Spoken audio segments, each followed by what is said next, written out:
The only Bengali playing member of the Kolkata Knight Riders side in the IPL 7 has been undoubtedly Shakib Al Hasan. The way he performed throughout the tournaments in all three departments in batting, bowling and fielding, it had been a revelation for the Kolkata franchise. Being enthralled by the felicitation he received on Tuesday on behalf of both the West Bengal government and the CAB, overwhelmed Shakib said the way the KKR team management have used him has been a lesson for his national team management as well. দুইটা অবশ্যই দুই ধরনের। ওটা first আমরা champion হই, আর প্রথমটার feeling অন্যরকম সব সময়।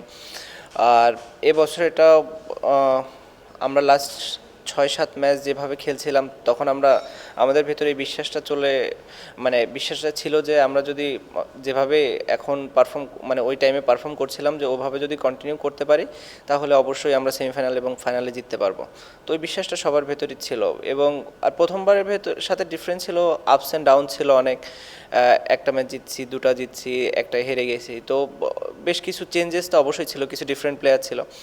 বাট আমার কাছে মনে হয় কোরটা এখনও একই আছে, যারা কি রোল প্লে করেছে 2012 এবং 2014-এ। চ্যালেঞ্জ তো অবশ্যই হবে, কিন্তু এসব নিয়ে এখনও চিন্তা শুরু করিনি। এখনও ইন্ডিয়াতেই আছি, বাংলাদেশে যাই তারপরে এগুলো নিয়ে চিন্তা শুরু করব। আর ফাইনালে ও তো অবশ্যই খুবই ভালো ব্যাটিং করেছে, পিচ অবশ্যই ভালো ছিল, কিন্তু ও যেভাবে ব্যাটিং করেছে এটা আসলেই অবিশ্বাস্য। অবিশ্বাস্য আমি বলাটা ভুল হবে, বাট খুবই ভালো ব্যাটিং করেছে ও, সেন্সিবল ব্যাটিং করেছে ও।